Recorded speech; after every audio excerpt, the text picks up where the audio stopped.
Hello, and welcome to the Uncomfortable Conversation podcast. Today, we are joined by my friend Dan Dobin. Dan, welcome. Thank you. Dan and I have worked together, worked out together, navigated various hard professional and personal challenges together. My goodness. Yes, and I am excited that you are willing to come and share some of your own journey around conversations that help create a world that is more resilient to sexual violence and abuse. Yeah, no, I am happy to be here. And, we have built a really good friendship and we're close. So I'm excited to talk to you about it. Great. Yeah.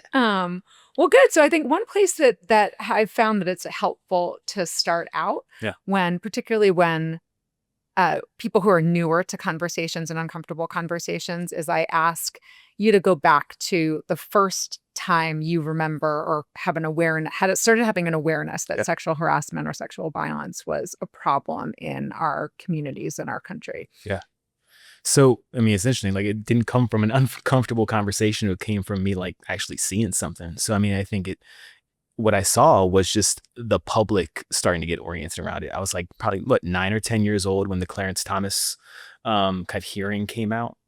And, it was interesting thinking so for people that might not have been born when you were 9 or 10 years old, in briefly, let's remind people what the Clarence Thomas hearings were. So Clarence Thomas is now a Supreme Court justice. He's a Supreme Court justice, and he was being confirmed. He was getting confirmed at that moment, and at that moment, a woman came up and kind of shared that she had a moment of kind of sexual harassment through him at a earlier stage in his life and her life. It was brought out as part of the hearing before he would eventually get confirmed. And, it was obviously like a very, very public moment for the country to kind of, I think, grapple with something that I don't think at that moment was something the country had kind of seen more consistently too. So it was. So this was on the. It was on the nightly news. Anita Hill was kind of out there in public, kind of being kind of displayed in this kind of really hard moment of her life, right? To have to kind of go and make it as highly public as possible, and it was politicized and all these other pieces. And when you're 9 or 10 years old, really what you're realizing is like, wow, this is a very uncomfortable topic that is now being made highly public for these two particular individuals. Right. So were you watching? So were you watching the news? Were you I'm just trying to imagine kind of like, did you actually talk about it? No. Or no? So you just heard some of the news in the background, like at home, your parents are watching the news. Yeah. I don't remember like having a conversation with my parents about it or anything like that. I remember it coming up in school. I remember it being on the news on a daily basis. I remember it being in the newspaper on a daily basis. And then I remember it being this very interesting kind of, she is saying one thing, he is saying another, a question about how this is going to play out. And then kind of us seeing it play out where, eventually he gets confirmed and it's kind of passed aside. Right. And then society moves on until there's... And we've seen this like happen, a few decades later, it happened again. So, it's just interesting to see how, history repeats itself on some of this stuff. But at the same time, that was probably the first moment where I kind of saw it in public. Right. Yeah. And so when you think about that, so that was, you became aware. And what was it that you were aware of? Is that people could say gross things to each other at work, or that I actually don't remember all the details of like the case at hand. It was more around a powerful person being kind of called to task for something, and a woman having to share kind of these,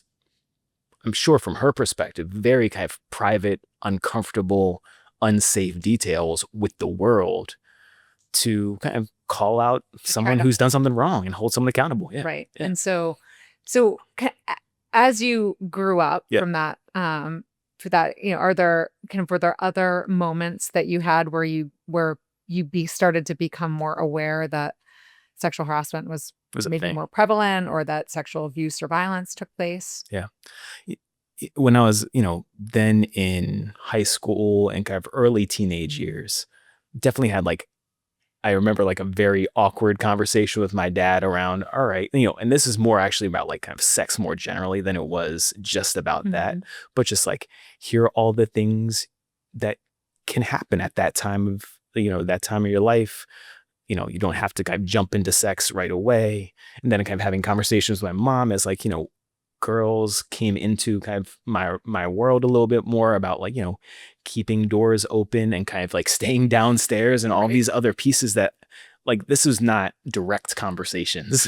These were more, I think, kind of conversations that opened the door to making sure I was taking steps into this that felt like they were going to be more comfortable and safe than the opposite. And did you ever have any formal training around consent? So I did. Okay. Because so I was, when I was senior year of high school, I was in New Jersey, and my high school had this program where like a set of volunteers every year would be kind of trained as a sexual educator. Oh. And a subset of us went and did work with kind of high school kids. And then myself and a few others would actually go to middle schools. Okay. And like have conversation. And literally we'd like, I didn't know this about you. No, this is sex educator. I was. Okay. No, this is like before our time in like reproductive health, right? Like, I mean, so we did like these little skits. You should have led with that in your introduction. But that wasn't in my introduction. Well, it wasn't in your bio. No, it wasn't my bio. It's true. So, we put on these like skits in front of like an assembly of middle school Tell me kids. about one of the skits. So there was like there was a skit with I was like a 8th grade boy, 8th grade girl, like having a conversation talking about kind of kissing. And like part of the thing that I was doing and kind of modeling in that was like a can I kiss you moment. Right. Yeah.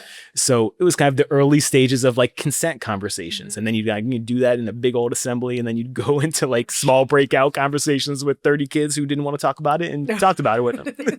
But at least it was, a 16, 17-year-old talking to him versus, a 35-year-old. So, I think the kind of the peer leadership element obviously I think helps the cause or tries to kind of break the ice a little bit differently. Some of the other, consent is, I think, one lens of conversation. The other lens is bystander intervention. Yeah. Have you ever had formal bystander intervention training? No. Just sort of pick that one up along the way. Well, I'm not even sure if you call it like picking it up rather than kind of over the time, whether it be about kind of my time in the social sector, whether it be about kind of just my time as a man kind of growing up these days. I mean, I think there's a piece of like, how do you step in and insert yourself when something's going wrong that have just kind of, I think, has come up and crept up, but it hasn't come with like formal training about it. I'm sure if we were like knowing the sort of 4 Ds are direct, so directly intervening. Yep. Intervening with the person who has been impacted after the fact. So it's called delay. Distract, which is kind of create a distraction so that you're kind of stopping the harm from taking place. And then delegating, which is kind of calling someone in that might be more skilled or the right person for that situation. And so those are like, that was the short version of the bystander there you go. intervention training. And that makes sense. The other area is around how to receive a story of sexual harassment or violence for the first time. And so that can be taught as a disclosure in a number of different trainings. Like I know I've been taught that learning it in a workplace setting is different than learning it in a youth-based setting. And so is that something that you've had training on or no? Mm-mm. See, well, you're like knocking out of the park on the consent stuff. I know. Well, I mean, that was, there's a long time ago. So part of it's about like just kind of what I remember and what I remember kind of modeling through the conversations and through that kind of practice. And the consent piece was definitely the piece that I remember having a bigger piece of the overall conversation with a lot of kids around and getting kind of more training around. One of the things you, I think, learn in a consent training, or I always like to talk about consent as a language. It's a language, not a destination. And when you sort of think about, it's also about how you navigate power and power dynamics, and that's embedded in it, and making those clear in a communication. And so I would imagine that sort of set of skills, especially learned and practiced so young, because as you're talking about, it's not just you went to a 90-minute training, but it's like you put those skills into action by designing skits, by talking to other people about it, by hearing what they had to say, realizing that people are uncomfortable talking about it. Yeah. All of that just sort of embedded in your learning. And so then, I think one of the things that we were talking about is that your after college, your career has been in predominantly female organizations. It has. And so I'm curious how you carried some of those lessons into the workplace, right? So it's like if you're thinking about the backdrop of, I've seen these Clarence Thomas hearings, I've participated in consent trainings, and now here I am as a man in a workplace environment. How did you figure that out? I mean, have you figured it? Have I figured out? I mean, have I figured out perfectly? No, in no way. I mean, like in some ways, what advice would you have for a young male professional starting out today? Yeah. I mean, I think the first thing is like a clear recognition that like the fact that you are stepping into work as a man in a predominantly kind of female workplace, like acknowledging that is going to be a thing, and you need to be kind of thinking about kind of and being aware of how that can play and how that kind of can impact their work experience, how it can impact your work experience, and just trying to be conscious of that throughout the whole process. So, I mean, part of it is, I think it's just like that awareness that that is not going to kind of get skirted to the side. It's going to kind of come up in the way that you're engaging with folks, and you've got to kind of figure out a way to do it. And I think the way that I've thought about it is, and this is, I mean, I don't know if it's very different than how you think about building relationships, writ large in a workplace, but there is a level of comfort and trust that you have to build up with your counterparts, with your peers. In the last decade or so, I've been in more like managerial roles, with direct reports at that time. Like there is a level of kind of experience, of trust and kind of being there alongside of them and supporting them in their work that I think is really important. The other piece that I've like had to face, I think, is my background is like being a generalist too. So like I'm being a generalist inside of a lot of organizations where you've got like deep expertise and specialists. So how do you, whether it be like a teacher in an education organization or something like that. Yeah, right? Exactly.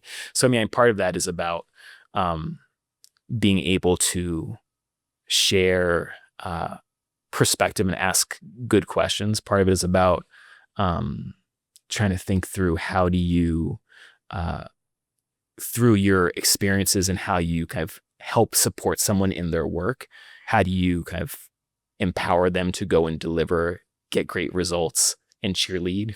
I mean, I think, and these things, again, like they're not actually things that are different from being really successful in the workplace, but I do think doing them successfully as a man alongside of women brings a different level of trust that might not be there from the onset. Okay, well, let's see if we can make some of these things practical. And so I have a question. So when we started working together, one of the things that I immediately observed about you, I think we talked about this, is that you would say the person's name like a lot when we would be talking. And I don't know if it was a Zoom thing or it's like someone else. Could have been a Zoom thing.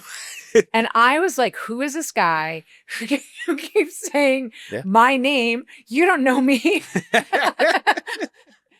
Is that something you, like, I'm always curious. Do you do it intentionally? Like, is that something that is an intentional, in one of the intentional tools in your toolbox? Or is that just like, that's how Dan does things? I'm not sure how intentional it is. I think it's more about, I think part of it is a Zoom experience where like, you're having a meeting with a lot of different people and you want to make sure, kind of the person that you're trying to engage on, whether it be about to move the conversation forward or like to get to a decision or to make sure someone is kind of understanding what's going, like what you're talking about, you kind of do that. But I do think that's part of it is there is there's like this craving of understanding between people that you got to kind of figure out in a work setting.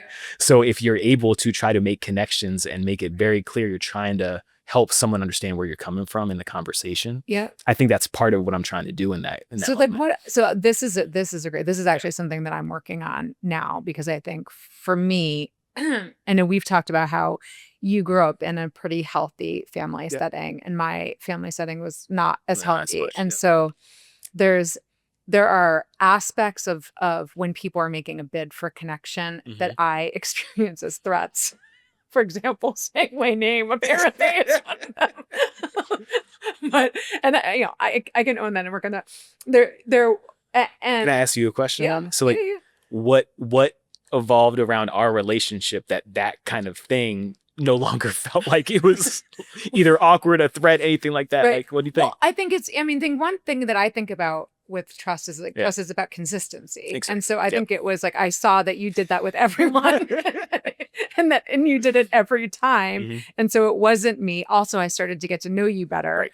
And so then I realized that it wasn't sort of a thing that you were it wasn't a game or like a lever you were trying to use. It was really just sort of, that was how you talked. Yep. So I just needed to understand that and accept that about you. Yeah. I mean, I think consistency is actually a really important piece in all of this.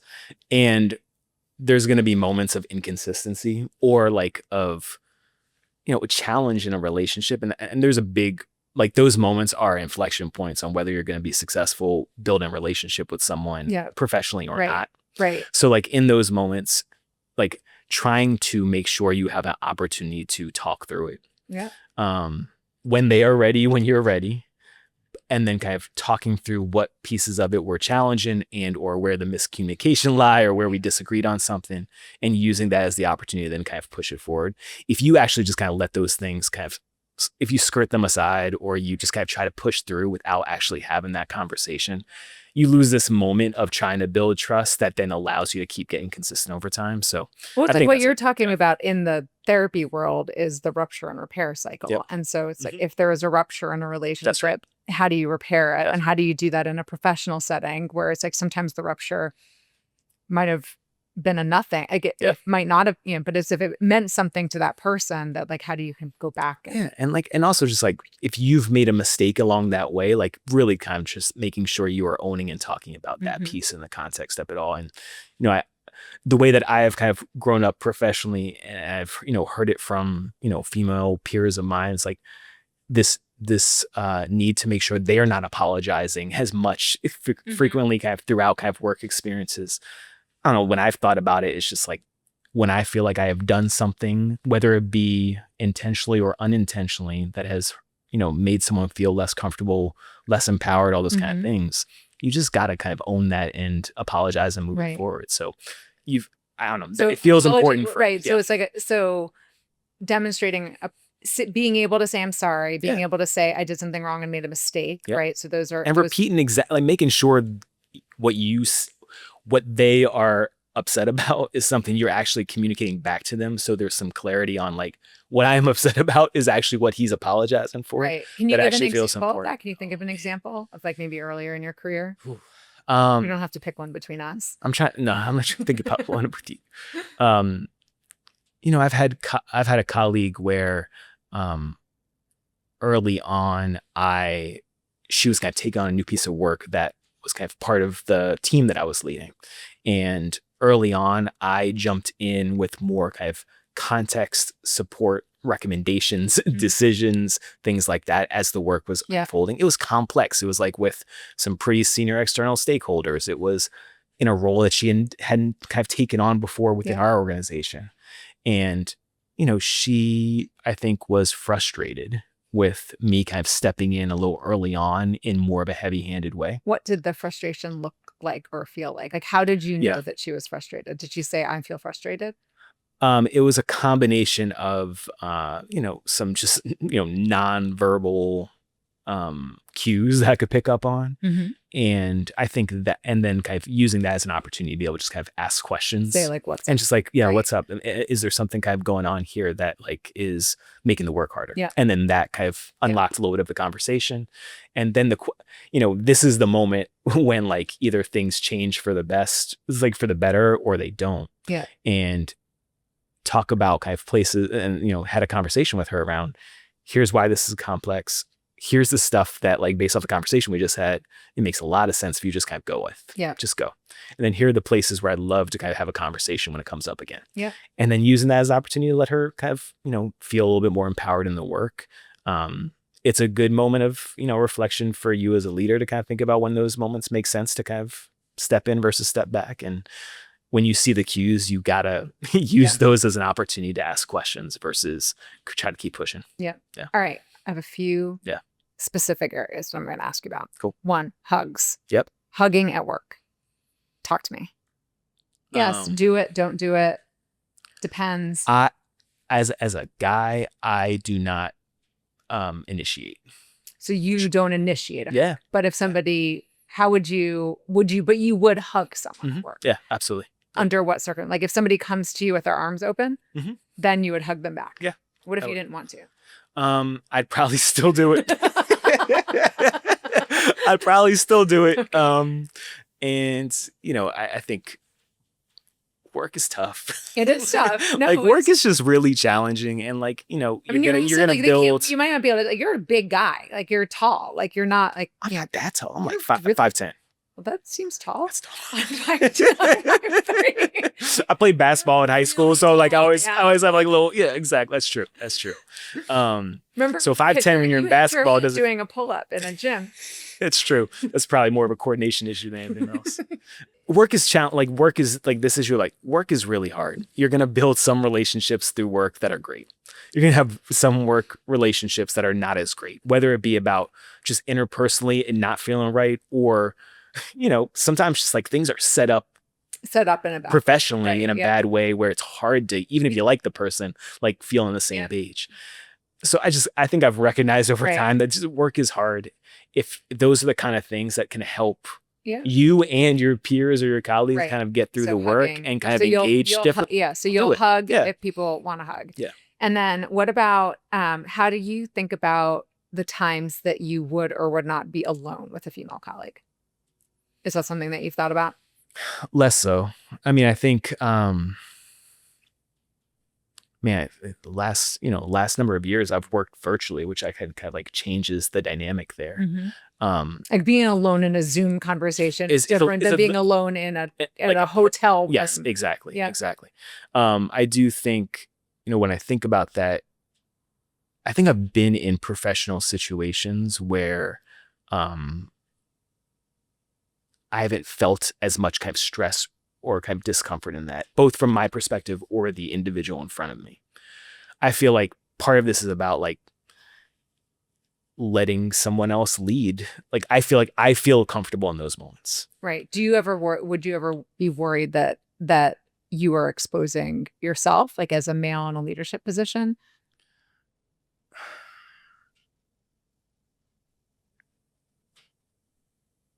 Yes, but less so around less around the sexual harassment elements to it, and more so from if you're in a managerial or leadership role and there is kind of tension between yourself and another colleague, that can kind of just lend itself to more miscommunication and more frustration that has bigger implications over time.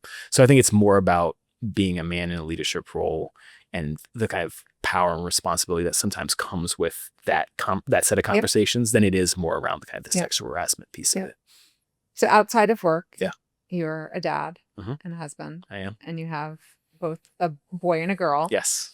And so I'm very curious sort of how you as a kind of as a family unit are sort of thinking about how you're going to create some future adults that will be good humans. And, because again, sort of talking about consent, responding to people's traumatic and negative experiences, being active bystanders, if they, they see something, say something, to know what to do if somebody is in danger or harm. Yep. And how do you think about that with your kids? I think about a lot. I think that's the biggest piece. And in some ways, like that is an important piece of the whole thing. It's just like you are consistently and continuously trying to think about how do you talk about and engage your kids around these conversations and around just kind of observing them in the world and using those as moments to kind of talk through it. So we think about it a lot. My son's 11, daughter's 9. So I feel like more of the conversations have crept up a little bit more consistently now with my son starting middle school. Yeah. Started to have conversations in school that, were about sexual health, having more time where it's not just, you and people of the same sex, which I think unfortunately kind of are, whether it be activities or time outside, like it just has seemed to orient around that. So with all that, just giving you moments to be able to talk about things that are going to be changing in your life. And both being able to have a conversation where you are trying to be as be as comfortable as possible talking about these things with them, and sharing some information, letting them sit in it and stew with it for a little bit, and then also answering questions as they come up, but not in a like kind of in a way that is just like it's fact-based, acknowledging some of the like awkwardness of it, and just kind of giving them someone that they can come to around this stuff versus feeling like it's awkward, so I'm not going to talk about it. Yeah. And I feel like when I look back at like my conversations with my parents about this stuff, it did feel awkward. We weren't like, I think like this highly communicative, like family around stuff like this. So seeing that and trying to think about how do you get more proactive about it and bring it up and have conversations that allow them to kind of ask questions. And then when you're seeing them in the world and, you know, they're obviously going to kind of, whether it be kind of make mistakes or do something that they might not understand has, you know, unintended implications or consequences, helping them understand what you've observed, talking through it a little bit and what other people might be thinking about that, and then helping them kind of work through and process that. So we've had to do that a few times. I'm like, my son's like energetic, like physical kid, and he has like a few like, you know, friends that are female, and like, how do you kind of take a kid like that with that kind of energy? Your female friends is like, what does that conversation look like? I mean, some of it is like that direct, but part of it is also about like part of the reason why you've got to be like conscious about this, because you don't know exactly how she's feeling when you're doing something like that, and you need to be really kind of thinking about that. So, you know, it's not like these like very tough conversations, partially because he's a good kid and he can kind of, I think, pick up on some of these cues and things like that in different kind of ways.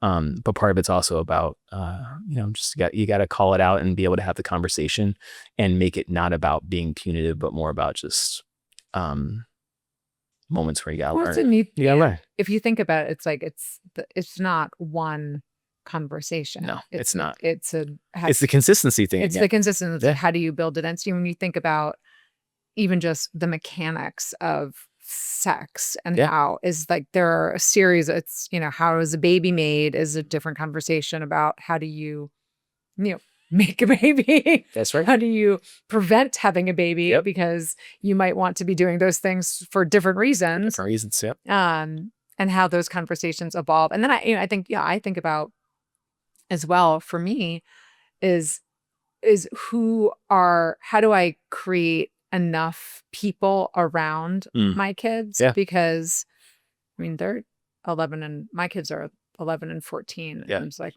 they don't want to, like they don't want to talk to me about certain things now. And that's okay. Yeah, that's normal developmentally. Yes. And so then 100%. How do I make sure that the people that they do go to are people that would share something that I would be in alignment with? Yep. And it's not the internet, because that's not a great place. So I'm a huge fan of I've had a lot of books laying around the house for quite some time. Yeah. In some ways I find that so hard to do effectively, just like in terms of, can you control the parent? Like, who's the parent of the friend that they're going to be the closest to? I've had situations where it's like, I'm not vibing with that parent, but the young person is like a great kid. They're friends.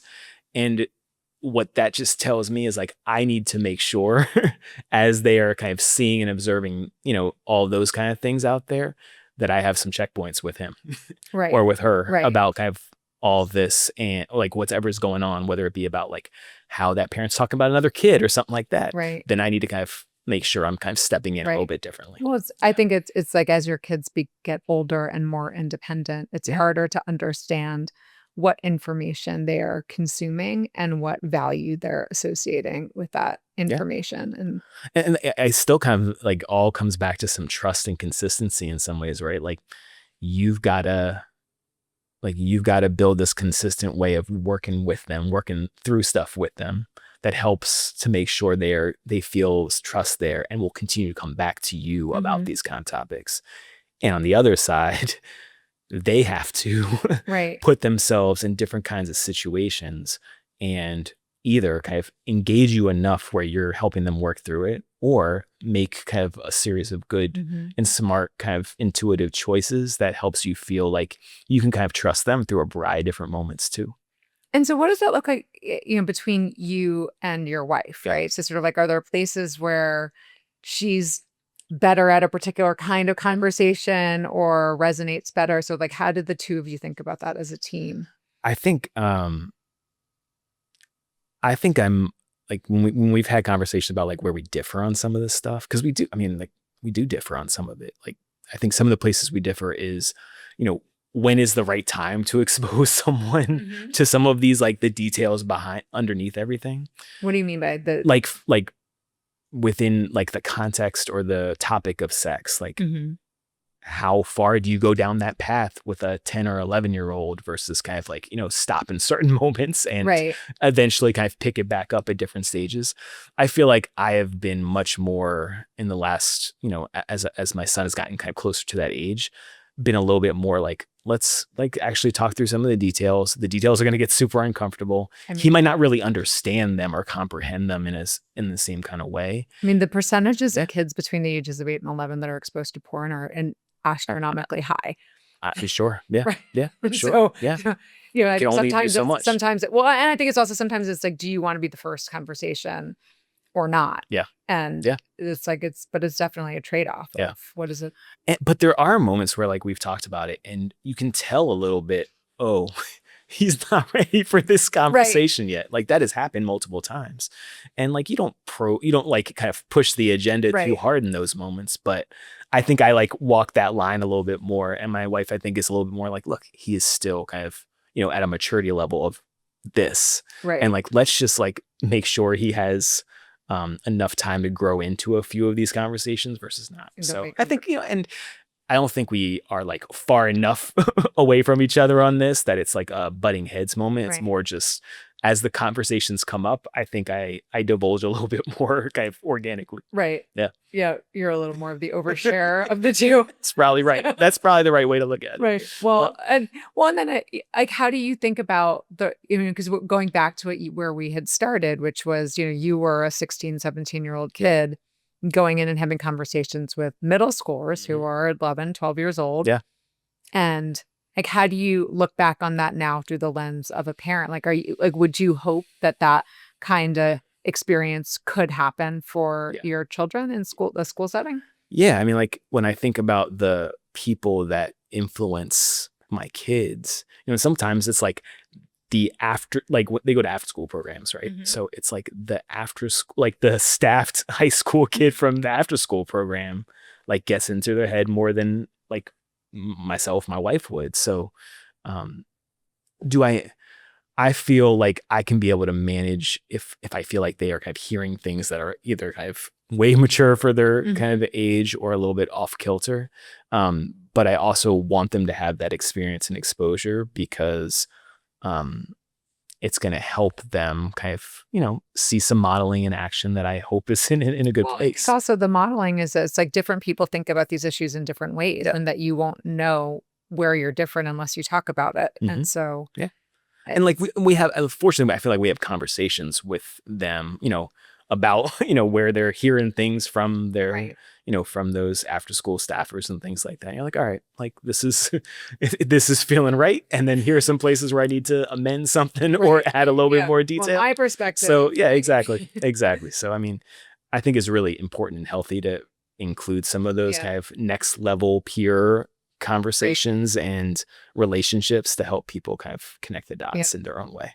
Yeah. I mean, so one thing, for me, obviously, being somebody who had experienced sexual abuse as a kid is how do I protect my kids from that experience? I'm curious for somebody who didn't, like you didn't have that. So where did that fall on your worry list? I would say it's probably not high. Yeah. Yeah. It's probably not that high on my worry list. I mean, I can only imagine like if that is something you've experienced, and you've guys brought a child into the world, like how one of the, top priorities on your list is like, how do I make sure this never happens again? But for me, it has not kind of been high on my priority list. I think it, not on my priority list, but kind of just on the kind of experiences I could anticipate them kind of seeing out there Right. more consistently. My daughter is now 9. Her body's starting to change, like all these other things too. It's really interesting to think about like how, like what my role is with her, even more so, I think, than my son, because one, she has a wonderful mom that, like, in some ways I want her to make sure she goes to on a lot of different conversations and questions first. Both, I think it will be more comfortable. I think, the conversation's going to be different, and I'm like excited for her to have her over there.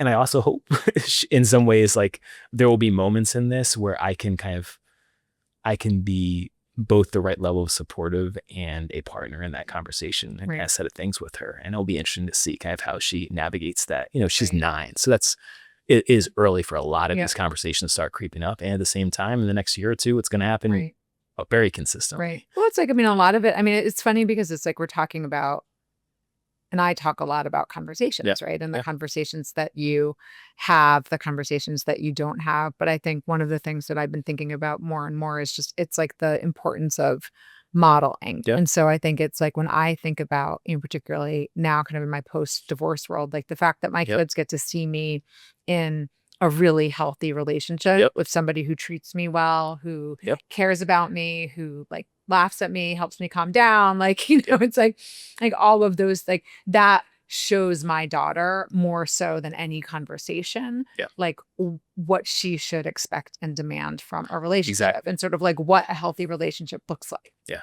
I feel like part of it is, I think it's hard for individuals to explain the counterpart, like the counterpoint to that, right? It's hard to say like, watch out for this.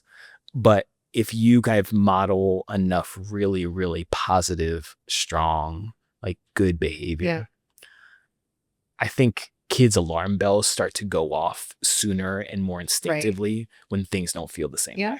And then it's like and then it's a conversation around like when things feel uncomfortable, awkward, unsafe, like how do you extract yourself from that situation is an important conversation to have with your kids.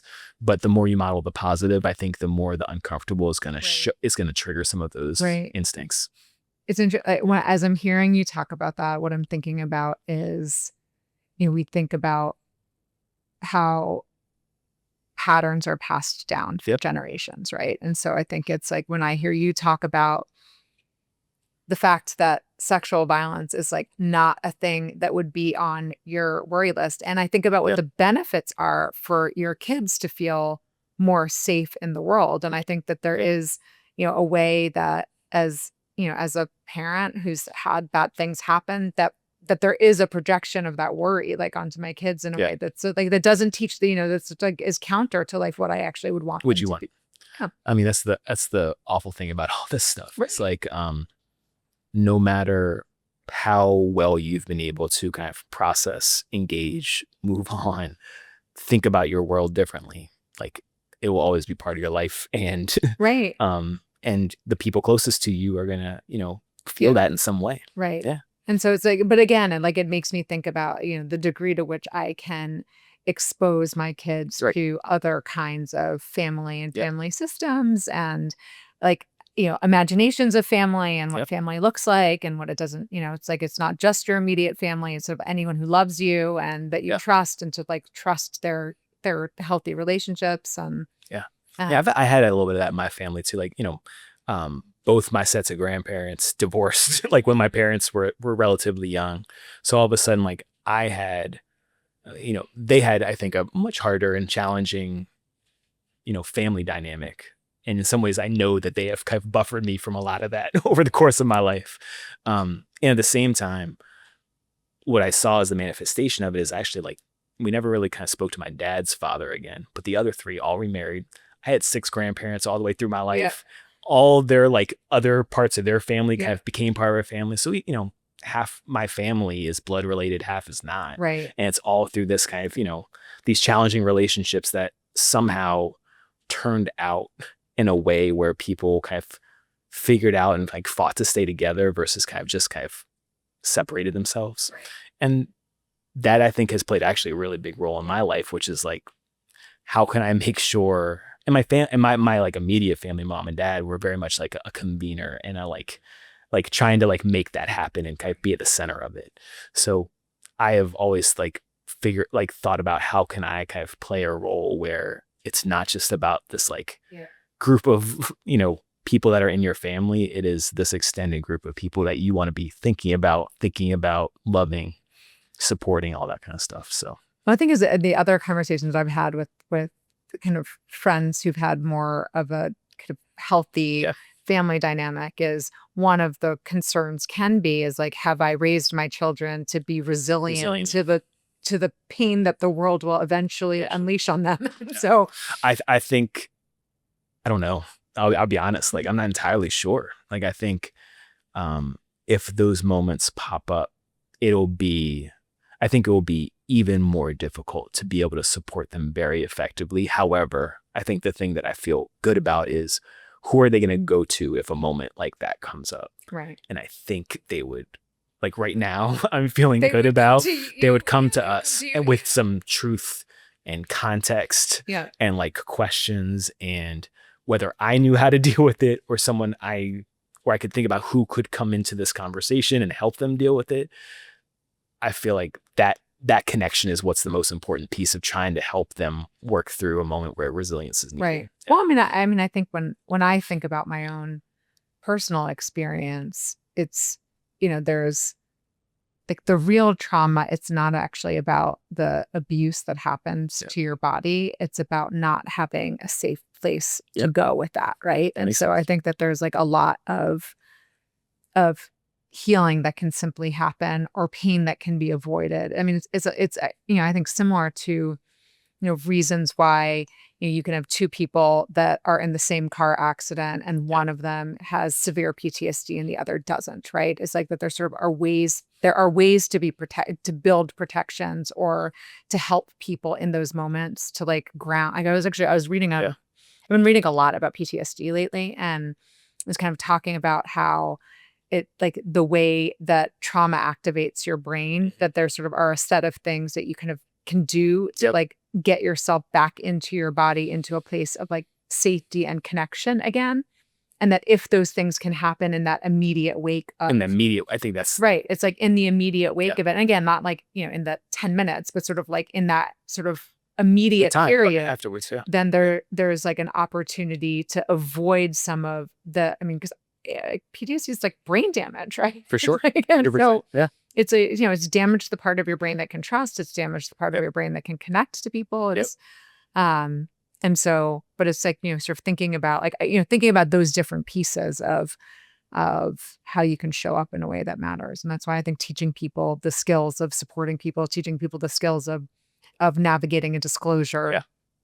And again, I think it's like oftentimes in some of those early young adult sexual experiences, like if you're thinking about the fact that 1 in 4 girls and 1 in 6 boys experience sexual assault, most of them before the age of 18, is like you're a kid on a college campus navigating consent with somebody who very possibly could have had already had something very negative and scary. And so like you can either be someone who is healing in their life, or you could be somebody that is deepening their experience of trauma, and by not listening to them or not being sure, or stepping over their boundaries in some way, not kind of creating this type of safety that I think is necessary in relationships. So Dan, I appreciate you taking the time to talk today, Dan. No, it was great to connect with you about all of this. And it is interesting to think about it, both as a professional, as a parent, and I think like the through line for me is this kind of need to build trust. And the way to get to trust is like through this kind of consistency. I feel like that consistency of experience for people feels like gives you the moment to then be able to be there for them when something is confusing or a moment of need or things like that. So it feels like it's the key to a lot of this. Well, and I think it's like one of the things that's affirming in talking about some of these topics with you is that it's, I have a history of trauma. You do not. And we both have like strengths and opportunities when it comes to kind of like how we show up at work, how we show up as parents, how we show up with our kids. And so that it's not like one size fits all. Like there are lots of skills that we can learn and develop and use to kind of shape the world and, so shape our kids' lives and the world in a much better place. So, well, good. Well, Cool. And hopefully there's something that that you picked up today watching our conversation that you could go and talk to with somebody else in your life, because this is all about the practice. And if there is something that you liked in today's conversation, we hope that you will also like and follow us on Instagram and YouTube. Thanks for joining us.